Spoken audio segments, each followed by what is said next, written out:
شروع کرتا ہوں اللہ کے نام سے جو بڑا مہربان نہایت رحم کرنے والا ہے۔ حضرت عبداللہ بن عباس رضی اللہ تعالیٰ عنہ سے روایت ہے کہ رسول اللہ صلی اللہ علیہ وسلم نے فرمایا 5 لوگوں کی دعا بہت جلد قبول کی جاتی ہے۔ نمبر 1، مظلوم کی دعا یہاں تک کہ وہ ظالم سے بدلہ لے لے۔ نمبر 2، حاجی کی دعا یہاں تک کہ وہ گھر واپس لوٹے۔ نمبر 3، مجاہد کی دعا یہاں تک کہ وہ جہاد سے فارغ ہو جائے۔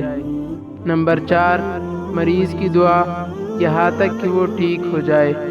اور نمبر 5، بھائی کی بھائی کے لیے غائبانہ دعا۔ پھر آپ صلی اللہ علیہ وسلم نے فرمایا ان تمام دعاؤں میں سے جلد قبول ہونے والی دعا بھائی کی بھائی کے لیے غائبانہ دعا ہے۔